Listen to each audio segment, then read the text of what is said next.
মা ফাতেমা জাহরা সালামুল্লাহ আলাইহার ওপর যে জুলুম, যে নির্যাতন, অত্যাচার যার উপর যে চালানো হয়েছিল, এরই কয়েকটি বিষয় আপনাদের সামনে আজকের জুম্মাতে আমি তুলে ধরব। আমি শুরু করতে চাচ্ছিলাম পবিত্র কোরআনের সেই আয়াত দিয়ে, যেখানে আল্লাহ তাআলা আমাদেরকে উদ্দেশ্য করে বলছেন, বিসমিল্লাহির রহমানির রহিম, ইন্না আ'তাইনাকাল কাউসার, নিশ্চয়ই হে রাসূল আপনাকে আমি কাউসার দান করেছি। তারপর আল্লাহ বলছেন, ফাসল্লি লিরাব্বিকা ওয়ানহার, এবং হে রাসূল আপনি আল্লাহর জন্য নামাজ আদায় করুন এবং কুরবানি করুন। বলে সুবহানাল্লাহ।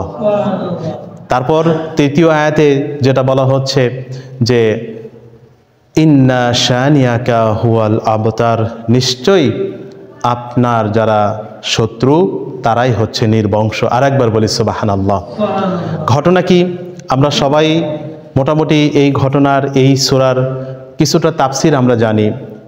রাসূলুল্লাহ সাল্লাল্লাহু আলাইহি ওয়াসাল্লামের যখন একে একে কয়েকটি পুত্র সন্তান জন্মগ্রহণ করার পরে যখন মারা যাচ্ছিল, ওই সময়ে মক্কার কাফের এবং মুশরিকরা রাসূলুল্লাহ সাল্লাল্লাহু আলাইহি সাল্লামকে বলছিল যে আবতার, আরবিতে বলা হয় আবতার, আর বাংলায় যেটা আমরা বলি অর্থাৎ নির্বংশ, যার কোনো পুত্র সন্তান নেই। আল্লাহ রাব্বুল আলামিন যখন এই কাফের মুশরিকদের এই ঠাট্টা বিদ্রূপমূলক কথাবার্তা আমার রাসূলকে যখন উদ্দেশ্য করে তারা বলছিল, তখন মহান আল্লাহ তাআলা পবিত্র কোরআনের এই সূরাটি নাজিল করলেন, যেটা এমন একটি মুহূর্তে এই সূরা নাজিল করলেন যে যখন মক্কার মধ্যে এবং আমাদের মধ্যেও আমরা যখন আমাদের বংশধারা রক্ষা করতে চাই, তখন আমরা চিন্তা করি একটি ছেলে সন্তানের মাধ্যমে আমাদের বংশধারা যেন বজায় থাকে। কিন্তু এই সিস্টেমের বিপরীতে মহান আল্লাহ তাআলা আমাদের রসুলকে সম্পূর্ণ বিপরীতে তিনি এমন বংশধারা চালু করলেন, যে বংশধারাটা চালু করলেন তার কন্যা হযরত ফাতেমা জাহরা সালামুল্লাহ আলাইহাকে দিয়ে। যেখানে মক্কার অধিবাসীরা তাকে রাসূলুল্লাহ সাল্লাল্লাহু আলাইহি সাল্লামকে আবতার, নির্বংশ বলে তাকে অপবাদ দেওয়া হচ্ছিল, সেই মুহূর্তে আল্লাহ তাআলা এই সূরা নাজিল করলেন, যে আল্লাহ বললেন, হে রাসূল আপনি মনঃক্ষুণ্ণ হবেন না, আপনাকে আমি কাউসার দান করেছি। তারপরে বললেন যে আপনি এই যে কাউসার আপনাকে দান করা হয়েছে, এর বিনিময়ে আপনি নামাজ আদায় করুন এবং কুরবানি করুন, এবং আপনার যারা শত্রু, যারা আপনাকে মূলত নির্বংশ বলছে, তারাই হচ্ছে প্রকৃত পক্ষে নির্বংশ। দেখেন আল্লাহর এই কথা, আল্লাহর এই ওয়াদা কতটুকু সত্য। আমাদের কোন বংশ কতদূর পর্যন্ত চলে গিয়েছে আমরা নিজেরা জানি না, কিন্তু রাসূলুল্লাহ সাল্লাল্লাহু আলাইহি সাল্লামের বংশ, যে বংশটা মা ফাতেমা জাহরা সালামুল্লাহ আলাইহা থেকে এই পৃথিবীতে এসেছেন, এই বংশ এখন পর্যন্ত আজ 1450 বছর পর পর্যন্ত এই বংশর ধারাবাহিকতা এখন পর্যন্ত পৃথিবীতে বজায় রয়েছে। তো এই যে প্রথম রাসূলের পর যে অপবাদ, নির্বংশের যে অপবাদ দেওয়া হয়েছিল পুত্র সন্তান না থাকার কারণে, আর মা ফাতেমা জাহরা সালামুল্লাহ আলাইহা তিনি যখন তারপর যে জুলুমের, আমি কয়েকটা কথা বলতে চাচ্ছিলাম, তারপরে জুলুম নির্যাতন চালানো হয়েছিল, সর্বপ্রথম জুলুম এবং নির্যাতন চালানো হয়েছিল মা ফাতেমা জাহরা সালামুল্লাহ আলাইহা যখন তিনি তার মায়ের গর্ভে অবস্থান করেন। সাধারণত আমরা যখন দেখি আমাদের পরিবারের কোনো নারী যদি গর্ভধারণ করে, তখন তাকে সঙ্গ দেওয়ার জন্য, তার সাথে কথাবার্তা বলার জন্য, তাকে সেবা শুশ্রূষা করার জন্য আমাদের বাড়ির আশেপাশের মহিলারা তাকে সাহায্য সহযোগিতা করার জন্য আসে, তাই নাকি? কিন্তু হযরতে খাদিজা সালামুল্লাহ আলাইহা তিনি যখন পরপর কয়েকটি সন্তানের পরে সর্বশেষ তিনি যখন হযরতে মা ফাতেমা জাহরা সালামুল্লাহ আলাইহাকে গর্ভধারণ করলেন, তখন এই মক্কার নারীরা তার থেকে দূরে সরে গেল, তাকে কোনো সাহায্য সহযোগিতা করার ক্ষেত্রে তারা মুখ ফিরিয়ে নিল। এটা ছিল প্রথম তার গর্ভের অবস্থায় মা ফাতেমা জাহরার উপরে জুলুম এবং তার মায়ের উপরে এই জুলুম। কারণ কি ছিল? তারা এটাই বলছিল যে মুহাম্মাদকে কেন তুমি বিবাহ করেছো, এটা ছিল তার দোষ। আর হযরতে মা ফাতেমা জাহরা সালামুল্লাহ আলাইহা এই মুহূর্তেও তিনি তার মায়ের পেট থেকেও তার মা হযরত খাদিজার সাথে তিনি কথাবার্তা বলতেন, মায়ের পেট থেকে মার সাথে কথা বলতেন। তাহলে কত বড় একজন সম্মানিতা এবং মর্যাদাবান নারী হলে মায়ের পেট থেকে কথা বলেন। একদিন রাসূলুল্লাহ মুহাম্মদ ওয়া আলে মুহাম্মদ ওয়াজ্জিল ফারাজাহুম, একদিন রাসূলুল্লাহ সাল্লাল্লাহু আলাইহি ওয়াসাল্লাম দেখেন যে হযরতে খাদিজা ঘরের ভিতরে একা একা কথা বলছেন। তখন রাসূলুল্লাহ জিজ্ঞেস করলেন, হে খাদিজা, ঘরে তো কেউই নেই, কোনো মহিলাই তো সব মহিলাই তোমাকে তো ছেড়ে চলে গিয়েছে আশেপাশের, তাহলে তুমি কার সাথে একা একা কথা বলছো? তখন খাদিজা সালামুল্লাহ আলাইহা বলছেন, ইয়া রাসূলুল্লাহ, আমার গর্ভে যে সন্তান মা ফাতেমা জাহরা, আমি তার সাথে কথা বলছি। আর একবার সালাওয়াত করি আমরা, আল্লাহুম্মা সাল্লি আলা মুহাম্মাদ ওয়া আলে মুহাম্মাদ ওয়াজ্জিল ফারাজাহুম। তারপরে একজন নারীর যখন সর্বশেষ অবস্থা হয়, তিনি যখন একটা সন্তান জন্মদান করার সময় হয়, এই সময়ে বিশেষ করে আরো কয়েকজন নারীর সাহায্য সহযোগিতা সবচেয়ে বেশি প্রয়োজন পড়ে। মক্কার নারীরা তাকে এই সময় পর্যন্ত অবহেলা করে তুচ্ছ তাচ্ছিল্য করে ছেড়ে চলে গিয়েছিল। মহান আল্লাহ তাআলা দেখেন এই মুহূর্তেও পৃথিবীর মধ্যে সর্বশ্রেষ্ঠ যে কয়েকজন নারী ছিল, 4 জন নারী ছিল মা ফাতেমার আগ পর্যন্ত, তাদেরকে হযরত মা ফাতেমা জাহরার সেবিকা হিসেবে পাঠিয়ে দেন বলে। আরেকবার বলি সুবহানাল্লাহ। হযরতে আসিয়া, হযরতে মরিয়ম এবং হযরত মুসা আলাইহিস সালামের বোন, এই যে 3 জন নারী এবং হযরতে হাওয়ার কথা বলা হয়, এই নারীগুলো হযরতে খাদিজা সালামুল্লাহ আলাইহিস সালামের কাছে এসেছিল এবং তাকে হযরতে ফাতেমা জাহরাকে যিনি যাতে জন্মদান করাতে পারেন, এই ক্ষেত্রে তাকে সাহায্য সহযোগিতা করার জন্য মহান আল্লাহ তাআলা জান্নাত থেকে এই নারীদেরকে পাঠিয়ে দেন। আল্লাহুম্মা সাল্লি আলা মুহাম্মাদ ওয়া আলে মুহাম্মাদ ওয়াজ্জিল ফারাজ। একদিকে দেখেন দুনিয়ার মানুষ হযরত মা ফাতেমাকে ছেড়ে চলে যাচ্ছে, দুনিয়ার নারীরা তাকে কষ্ট দেওয়ার জন্য ব্যবস্থা করছে, অপরদিকে মহান আল্লাহ তাআলা তাকে সাহায্য সহযোগিতা করার জন্য সর্বশ্রেষ্ঠ নারীদেরকে তার কাছে পাঠিয়ে দিচ্ছেন। হযরতে ফাতেমা জাহরা সালামুল্লাহ আলাইহা তার যখন জন্ম হয়ে গেল এবং জন্মের কিছুদিন পরে, কয়েক বছর পরে আম্মাজান উম্মুল মুমিনিন হযরত খাদিজাতুল কুবরা সালামুল্লাহ আলাইহা, এই যে শেবে আবু তালিব 3 বছর সেখানে কাটানোর পরে, সেখান থেকে ফিরে আসার পরে হযরত খাদিজাতুল কুবরা সালামুল্লাহ আলাইহা ইন্তেকাল করেন। এই ইন্তেকাল করার পরে রাসূলুল্লাহ সাল্লাল্লাহু আলাইহি সাল্লাম সম্পূর্ণ একা হয়ে যান। তিনি যখন বিভিন্ন এলাকায় যখন দ্বীন প্রচার করার জন্য যাচ্ছিলেন এবং শ্লান্ত অবস্থায় বাড়িতে যখন ফিরে আসতেছিলেন, আম্মাজান খাদিজাতুল কুবরা রাসূলুল্লাহ সাল্লাল্লাহু আলাইহি সাল্লামের সেবা যত্ন করতেন। কিন্তু এখন কে রাসূলুল্লাহ সাল্লাল্লাহু আলাইহি সাল্লামকে সান্ত্বনা দেবে?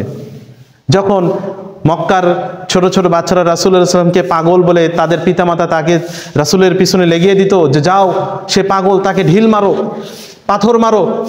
এইভাবে রাসূলুল্লাহ সাল্লাল্লাহু আলাইহি সাল্লামকে যখন দ্বীন প্রচারের ক্ষেত্রে ছোট ছোট বাচ্চাদেরকে লেগিয়ে দিত রাসূলের পিছনে এবং রাসূলুল্লাহ সাল্লাল্লাহু আলাইহি সাল্লামকে রক্তাক্ত করা হতো, তিনি এই রকম অবস্থায় যখন বাড়ি ফিরে আসতেন, এখন তাকে কে সেবা যত্ন করবে?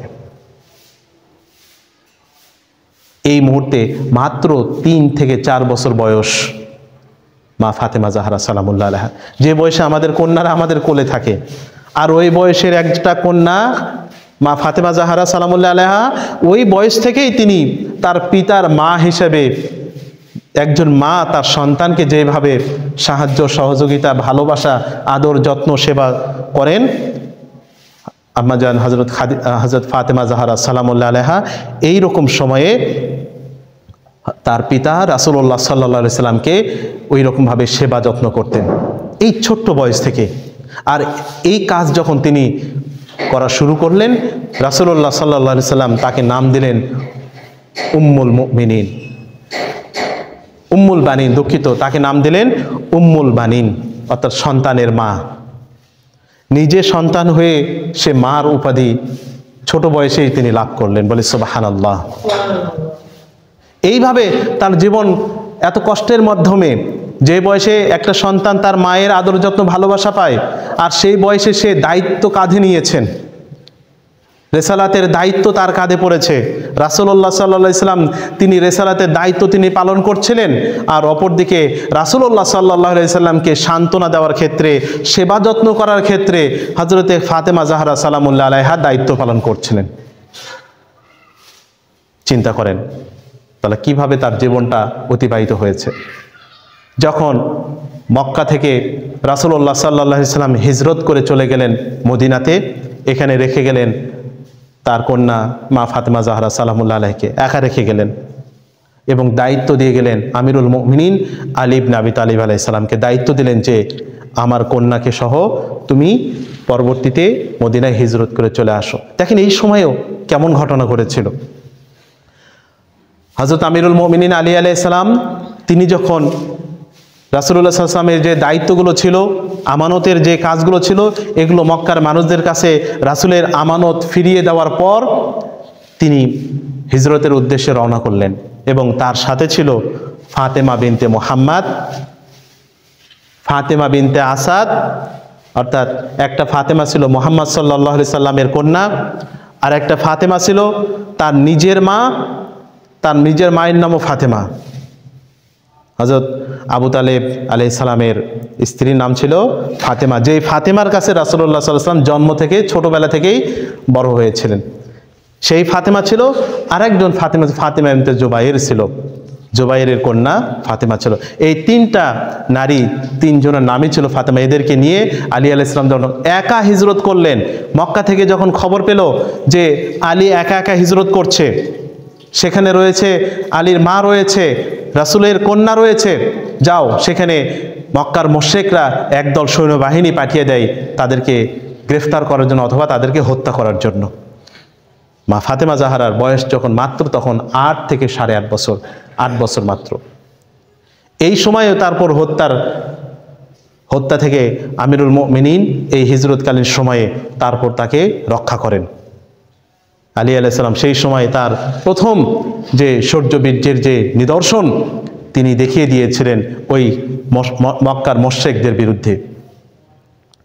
তো এইভাবে একটা কঠিন রাস্তা, হিজরতের একটা কঠিন রাস্তা হযরত মা ফাতেমা জাহরা সালামুল্লাহ আলাইহা অতিবাহিত করেন এবং সেখান থেকে যখন মদিনাতে তিনি যখন পৌঁছলেন, মদিনাতে পৌঁছার পর সেখানকার জীবনটা আরও বেশি কষ্টের।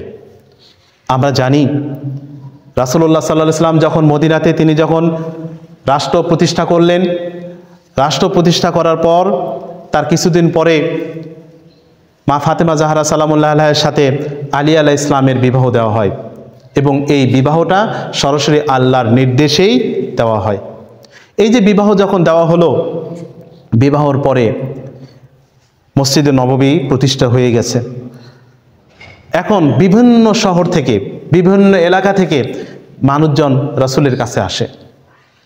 অনেকেই অসহায়, দুস্থ, ফকির এমন মানুষ তারা রাসূলের কাছে আসে, মদিনাতে চলে আসে। তারা সবাই জানে রাসূলের কাছে গেলে আমাদের একটা আশ্রয়ের ব্যবস্থা হবে, রাসূলের কাছে গেলে আমাদের খাওয়ার ব্যবস্থা হবে, যেখানে তারা অনাহারে অর্ধাহারে তাদের নিজেদের এলাকাগুলোতে জীবন কাটাতো। তখন রাসূলুল্লাহ সাল্লাল্লাহু আলাইহি ওয়াসাল্লাম সেই সব মানুষদের জন্য একটা আশ্রয়ের ব্যবস্থা করলেন। এই যে মসজিদের পাশ দিয়ে, এই ছাউনি মসজিদের দেওয়াল থেকে একটা ছাপড়ার ব্যবস্থা করলেন, ছাউনির ব্যবস্থা করলেন মসজিদের চারপাশ দিয়ে। এই চারপাশ দিয়ে ব্যবস্থা করলেন। এই চারপাশে যারা সেখানে রাত কাটাতো এদেরকে বলা হয় আসহাবে সুফফা। আপনারা হয়তো নাম শুনেছেন, এদেরকে বলা হয় আসহাবে সুফফা। খাতুনে জান্নাত মা ফাতেমা জাহরা সালামুল্লাহ আলাইহা, তিনি, আমরা সবাই এটা শুনেছি, মা ফাতেমা জাহরা আটা পিষতে পিষতে, জাতা দিয়ে, তখন তো এত মেল টেল ছিল না আটা তৈরি করার জন্য, জাতাতে হাত দিয়ে আটা তৈরি করতেন। তো বলা হচ্ছে যে তার আটা তৈরি করতে করতে হাতে ফোসকা পড়ে যেত, হাতে ফোসকা পড়ে করা হয়ে গিয়েছে। পরবর্তীতে ঐতিহাসিকগণ প্রশ্ন করছেন আমাদেরকে, আপনারা একটু চিন্তা করেন তো তার বাড়ির সদস্য সংখ্যা কয়জন ছিল রাসূলুল্লাহ সাল্লাল্লাহু আলাইহি ওয়াসাল্লাম থাকাকালীন সময়? ফাতেমা যখন বিবাহ হলো, প্রথম সন্তান হাসান, তারপরে ইমাম হুসাইন, জাইনাব, ধরে নিলাম চতুর্থ সন্তান উম্মে কুলসুমও জন্মগ্রহণ করেছেন পরপর। তারা কয়েকজন এবং তারা 2 জন, আর এবং তাদের বাড়িতে একজন খাদেমা ছিল ফিজ্জা। এই তো কয়েকজন সদস্য।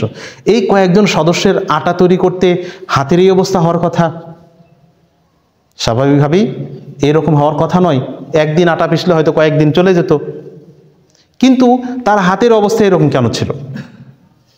ঐতিহাসিকগণ বর্ণনা করছেন যে এই যে আসহাবে সুফফারা ছিল, অসহায় দুস্থ গৃহহীন এই মানুষগুলোকে খাতুনে জান্নাত মা ফাতেমা জাহরা এবং আলী ইবনে আবি তালিব আলাইহিস সালাম তারা প্রত্যেকটি রাত্রে এই মানুষদের জন্য খাবারের ব্যবস্থা করতেন। বলে সুবহানাল্লাহ।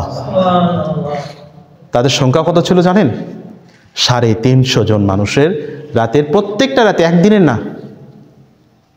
প্রত্যেকটা রাত্রে এই 350 জন থেকে তারও বেশি বলা হয়, এতজন মানুষের খাবারের ব্যবস্থা মা ফাতেমা জাহরা করতেন। এবং এই যে এতগুলো মানুষের জন্য যে আটা তৈরি করতে যে জাতা পিষতে হতো, এই কারণে তার হাতে এরকম করা পড়ে গিয়েছিল।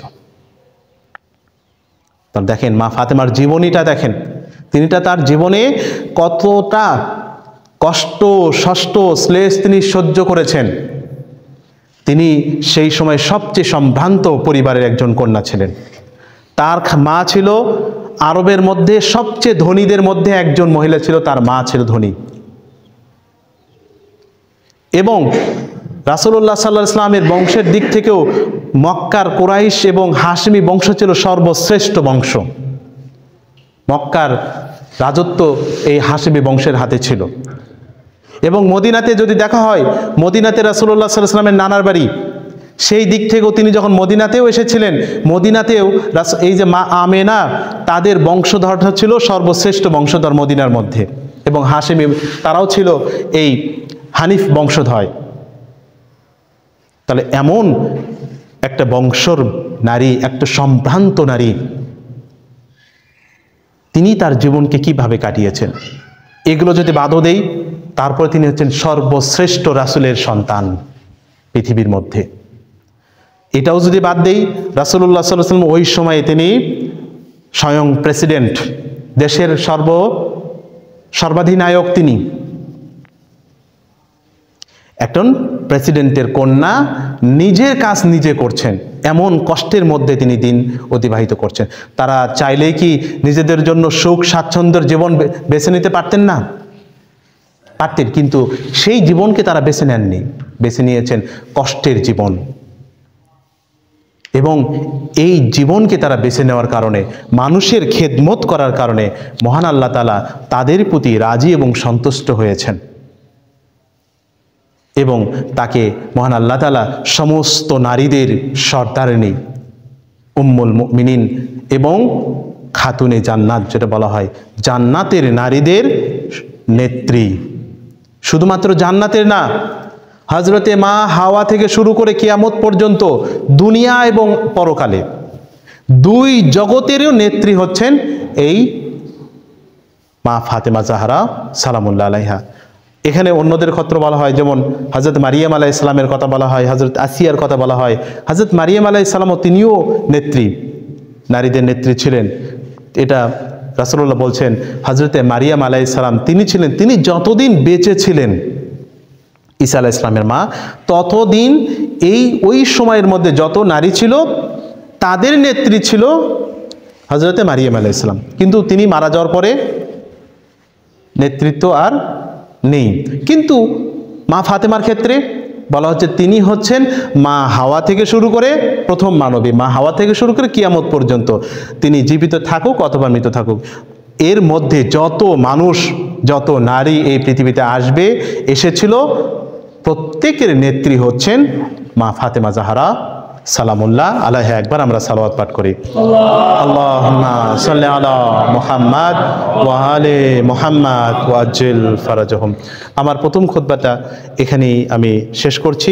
ইনশাআল্লাহ তাআলা দ্বিতীয় খুতবাতেও মা ফাতেমার জীবনের যে কষ্টের যে দিনগুলো ছিল সেটা বর্ণনা করে আমার দ্বিতীয় খুতবা শেষ করব। আখিরি দাওয়ানা আলহামদুলিল্লাহি রাব্বিল আলামিন। বিসমিল্লাহির রহমানির রহিম। قل هو الله أحد আল্লাহুস সামাদ লাম ইয়ালিদ ওয়া লাম ইউলাদ ওয়া লাম ইয়াকুল লাহু কুফুয়ান আহাদ। আল্লাহুম্মা সাল্লি আলা মুহাম্মাদ ওয়া আলি মুহাম্মাদ ওয়াজ্জিল ফারাজাহুম। আল্লাহুম্মা সাল্লি আলা মুহাম্মাদ ওয়া আলি মুহাম্মাদ ওয়াজ্জিল ফারাজাহুম। আল্লাহুম্মা সাল্লি আলা মুহাম্মাদ ওয়া আলি মুহাম্মাদ ওয়াজ্জিল ফারাজাহুম। আউযু বিল্লাহি মিনাশ শাইতানির রাজীম। বিসমিল্লাহির রহমানির রহিম। আলহামদুলিল্লাহি রাব্বিল আলামিন। والصلاة والسلام على سيدنا ونبينا وحبيب إله العالمين أبي القاسم مصطفى محمد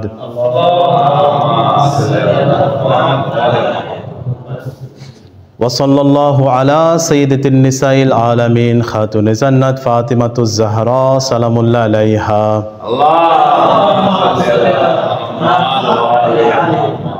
وصلى الله على سيدنا مولانا أمير المؤمنين علي بن أبي طالب عليه السلام وصلى الله على سيدنا ومولانا حسن بن علي المصطفى عليه السلام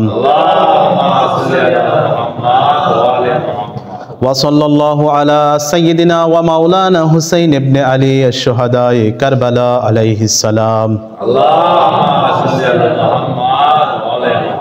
وصلى الله على سيدنا ومولانا علي بن الحسين زين العابدين عليه السلام وصلى الله على سيدنا ومولانا باكر عليه السلام وصلى الله على سيدنا ومولانا جعفر بن محمد الصادق عليه السلام وصلى الله على سيدنا ومولانا موسى بن جعفر القاسم عليه السلام وصلى الله على سيدنا ومولانا علي بن موسى الرضا عليه السلام وصلى الله على سيدنا ومولانا محمد بن علي التقي الجواد عليه السلام وصلى الله على سيدنا ومولانا علي بن محمد النقي الهادي عليه السلام وصلى الله على سيدنا ومولانا حسن بن علي العسكري عليه السلام وصلى الله على سيدنا ومولانا قائم المنتظر المهدي عليه السلام اللهم صل على محمد وعلى ওসিকম তাকওয়াল্লাহ ওয়ানফুসানি ওয়ানফুসাকুম। আমি আপনাদেরকে মহান আল্লাহ তাআলার খোদাভীতির দিকে আহ্বান করছি এবং সেই সাথে আমি নিজেও নিজেকে তাকওয়া অর্জনের দিকে আহ্বান করছি। একবার আমরা সালাওয়াত পাঠ করি।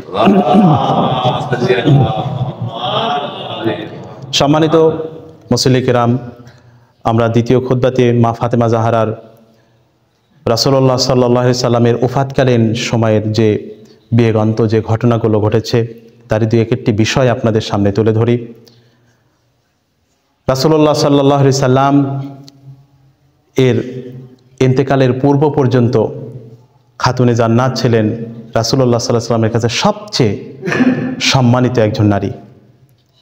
এমন সম্মানিত ছিলেন যখন রাসূলুল্লাহ সাল্লাল্লাহু আলাইহি সাল্লাম মসজিদে খুতবারত অবস্থায় ছিলেন, নামাজের যদি খুতবাও দিতেন, ওই সময় যদি মা ফাতেমা জাহরা প্রবেশ করতেন তখন তিনি নিজের খুতবাকে ছেড়ে দিয়ে মা ফাতেমাকে স্বাগতম জানানোর জন্য মসজিদের দরজায় চলে যেতেন, বলে সুবহানাল্লাহ। এবং মা ফাতেমাকে মহিলাদের জন্য যেখানে বসার ব্যবস্থা থাকতো নামাজে, তো ঠিক সেই জায়গাতে মা ফাতেমাকে তিনি বসানোর ব্যবস্থা করতেন এবং নিজের যে চাদর ছিল এই চাদর বিছিয়ে মা ফাতেমাকে বসার জন্য ব্যবস্থা করতেন। তাহলে কতটা সম্মানিত ছিল মা ফাতেমা জাহরা সালামুল্লাহ আলাইহা। ঠিক তার বিপরীতে এবার দেখেন, যতটা রাসূলুল্লাহ সাল্লাল্লাহু আলাইহি সাল্লাম মা ফাতেমাকে সম্মান দিতেন, মর্যাদাবান করেছিলেন, ঠিক রাসূলুল্লাহ সাল্লাল্লাহু আলাইহি সাল্লামের ইন্তেকালের পর ঠিক তার বিপরীত ততটুকুই তার উপর জুলুম নির্যাতন আরো বেশি আকারে করা হয়েছিল। সর্বপ্রথম জুলুম তাদের উপর করা হয়েছিল তাদের উপর যে রাজনৈতিক চাপ। বানি সাকিফাতে যখন খলিফা নির্বাচন হয়ে গেল, খলিফা নির্বাচন হওয়ার পর তাদের পর রাজনৈতিক চাপ দেওয়া শুরু হলো এবং সেই রাজনৈতিক চাপের ধারাবাহিকতায় রাসূলুল্লাহ সাল্লাল্লাহু আলাইহি সাল্লাম তিনি ইহুদিদের সাথে একটা সন্ধি চুক্তির মাধ্যমে একটা বাগান তিনি উপহার পেয়েছিলেন।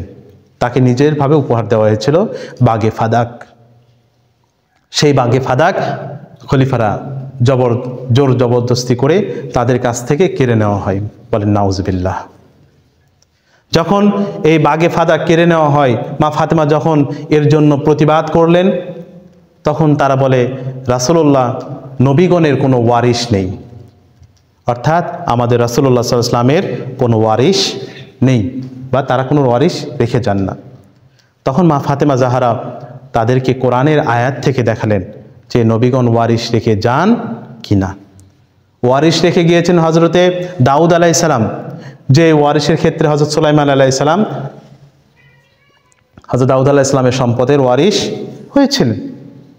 এমনভাবে কোরআন থেকে কিছু উদাহরণ দেওয়ার পরও সেই খলিফারা কোরআনের আয়াতকে অমান্য করে। তারা সেগুলোকে কোনো গ্রাহ্য না করে তাদের এই মা ফাতেমার এই সম্পদ বাগে ফাদাক তারা নিজেরা এটাকে জোর জবরদস্তিকে ভোগ দখল রাষ্ট্রীয় অধীনে রাখা হয়। এটা ছিল প্রথম। দ্বিতীয় যে চাপ তাদের পড়ে ছিল, তারা যখন অবৈধভাবে খলিফা নির্বাচন হয়েছিল, মুষ্টিময় কিছু লোকজন মদিনার অদূরে সাকিফা নামক একটা গৃহের মধ্যে সেখানে যখন তারা খলিফা নির্বাচন করার পর তারা এসে গণ আকারে সবার কাছ থেকে বায়াত গ্রহণ করা শুরু করে।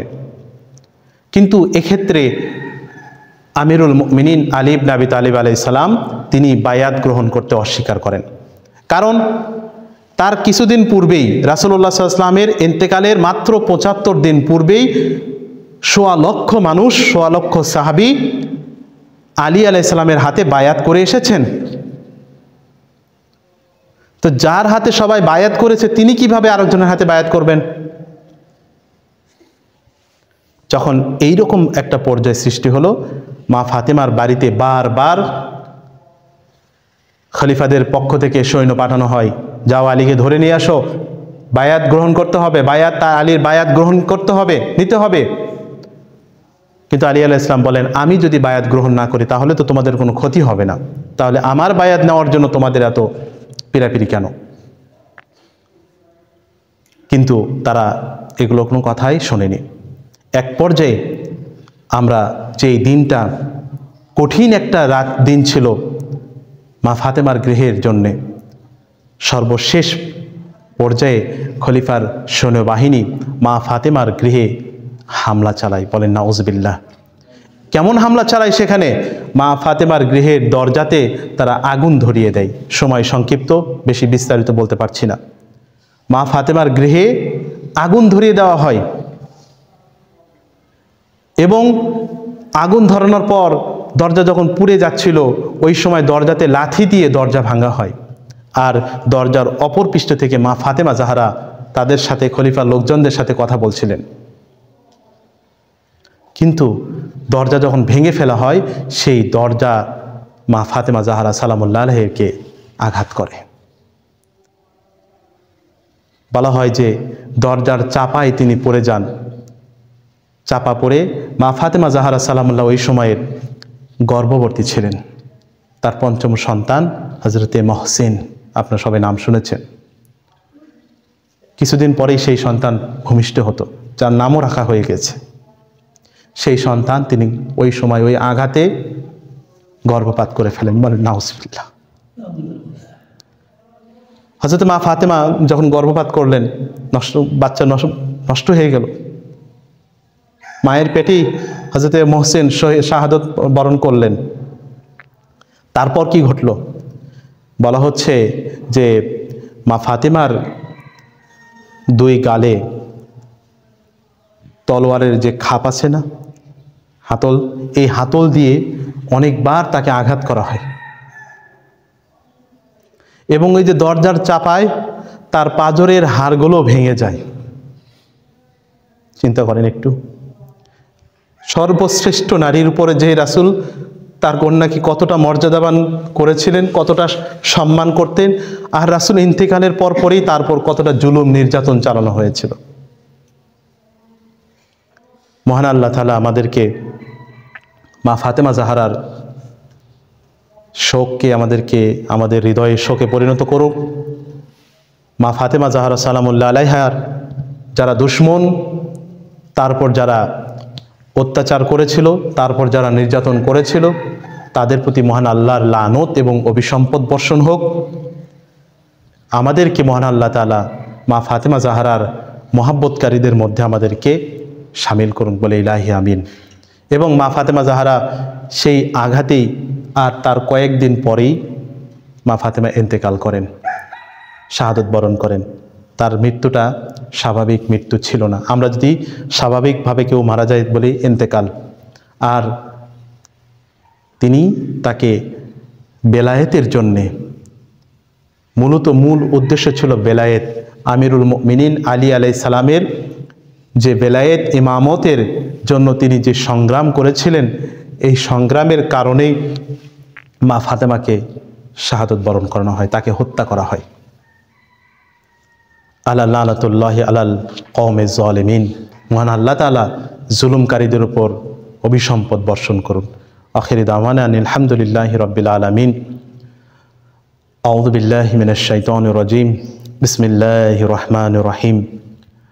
ইন্না আ'তাইনাকাল কাউসার ফাসাল্লি লিরাব্বিকা ওয়ানহার ইন্না শানিআকা হুয়াল আবতার। আল্লাহু